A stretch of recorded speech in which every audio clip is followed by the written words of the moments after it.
Asal kalian tahu, art di Tower of God ini ya jelek banget.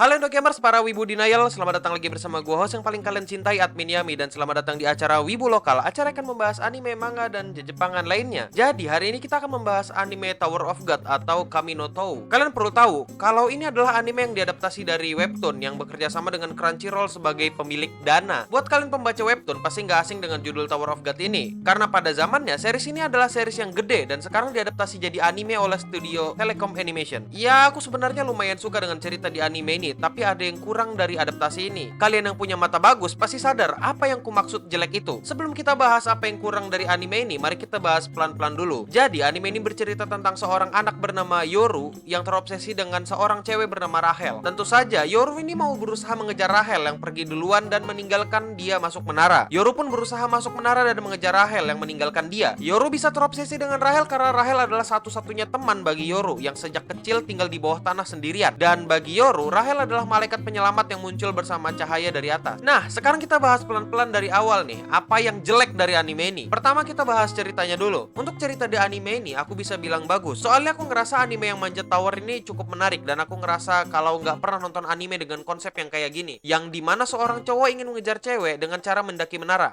Iya, kayaknya aku pernah nonton deh. Ya udah, tapi lupakan. Tapi jujur, anime ini ceritanya bagus banget, terutama penulisan cerita di anime ini. Beberapa hal yang nggak ada di komik ini dimasukkan ke anime dan bikin ceritanya lebih bagus dan punya konteks yang lebih jelas. Kayak misalnya di episode 3, di sana dijelaskan sedikit tentang masa lalu Kun, yang membuat kita paham kenapa dia nggak percaya dengan clue yang dikasih sama manusia balon dan pengawas ujian. Jadi, untuk cerita di anime ini jauh lebih baik karena kita dikasih konteks. Ini orang kenapa sih? Dan apa yang sebenarnya terjadi dengan orang ini? Kalau di komiknya, tokoh utama kita namanya Bam, yang dalam bahasa Korea artinya malam. Tapi untuk adaptasi anime, nama Bam diganti jadi Yoru yang artinya malam juga. Menurutku nggak ada yang salah dari ini dan biasa aja. Karena penggantian nama kayak gini bisa jadi tujuannya adalah memudahkan seiyu untuk menyebutkan nama. Yang menarik di sini adalah pemilihan kata atau penggantian kata regular dan irregular. Karena kata irregular dan regular itu konteksnya nggak jelas. Di komik juga gitu. Di awal-awal konteksnya nggak jelas. Apa itu regular dan irregular? Mereka mengganti kata regular dengan senbetsu yang bisa diartikan terpilih, atau hisenbetsu yang bisa diartikan tidak terpilih. Dengan modal kata-kata itu, kita bisa tahu jelas perbedaan kata regular dan irregular yang dimaksud dalam cerita. Dan penjelasan tentang senbetsu dan hisenbetsu diperjelas lagi di episode 2, yang bikin kita tahu jelas apa itu regular dan irregular. Nah, penjelasan di komik itu menurutku lebih ribet dengan visual yang nggak begitu menjelaskan apa-apa. Beda dengan yang ada di anime, dengan visual yang sebenarnya nggak seberapa, tapi bahasanya dipersingkat. Kalian bakal sadar kalau kalian nonton langsung subtitle bahasa Inggrisnya. Selanjutnya, kita bahas desain karakter. Demi apapun, mulutku agak gatal kalau mau ngomongin ini, tapi di mataku itu art paling jelek yang pernah kulihat di 10 tahun kebelakangan ini untuk anime musiman. Ya, perlu kita sepakati sama-sama kalau desain karakter mereka itu benar-benar ngikutin apa yang ada di komiknya, kecuali pewarnaan. Kalau di pewarnaan aku ngerasa mereka agak berbeda. Tapi seharusnya apa yang ada di komik biarkan aja ada di komik, dan kalau mau dianimasiin, ya bikin lebih bagus dong. Desain karakternya kayak garis putus-putus gitu. Apa coba maksudnya? Kita disuruh gambar sendiri gitu, disuruh terangin sendiri kayak anak TK. Kalau firasatku berkata, ini desain karakter emang maksain egonya si pembuat cerita. Dia maksain egonya biar mirip dengan komik. Aku pun bisa bilang ini sengaja karena mereka mau sok-sokan ngikutin komiknya. Karena background mereka garisnya bagus gitu dan biasa aja. Aku ngelihatnya normal, tapi kenapa karakternya dibikin desainnya kayak gitu? Kalau mau buat alasan gelap terang, kayaknya nggak gitu deh konsepnya. Ini desain karakter malah kayak sengaja dibikin gini karena animatornya mungkin bayarannya kurang. Belum lagi ada karakter yang bisa bikin misleading, misalnya kayak Kun atau Tuan Ho, yang misalnya kalau kalian nonton sekilas doang, kalian bakal ngira dia cewek karena mereka niat banget gitu, kayaknya mau bikin trap. Selanjutnya kita bahas animasi. Untuk animasi di anime ini aku nggak punya ekspektasi yang tinggi-tinggi banget setelah lihat trailer. Aku ngeliat animasinya biasa aja dan normal aja dan nggak wah banget gitu. Ya bisa aku bilang satu tingkat lebih tinggi dari aneh. Di episode 1 aku udah ngedown banget ngeliat animasi mereka dengan desain karakter yang dibikin sama orang yang budgetnya kurang. Awal aku mikir animasi di anime ini nggak bagus ada di adegan Yuri nginjak kepalanya Yoru. Itu framenya patah banget, makanya aku bilang nggak bagus. Ya yang kurang di sini menurutku in betweeningnya. Untuk sekarang aku baru sadar sama hal itu. Aku belum cari tahu lagi yang lain karena agak malas aja gitu nontoninnya. Ya sebenarnya nggak malas-malas banget sih. Sebenarnya aku udah nonton anime ini sampai episode 4 biar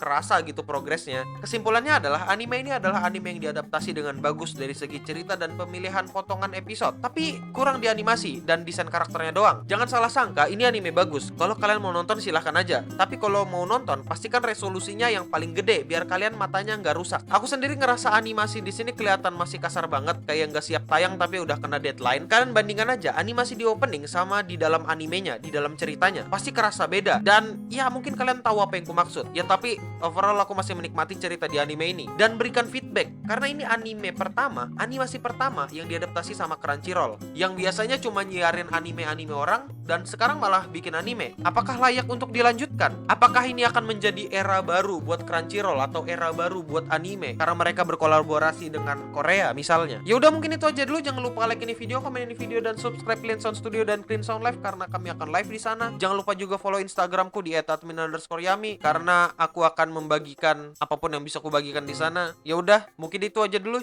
Stay clean and sound.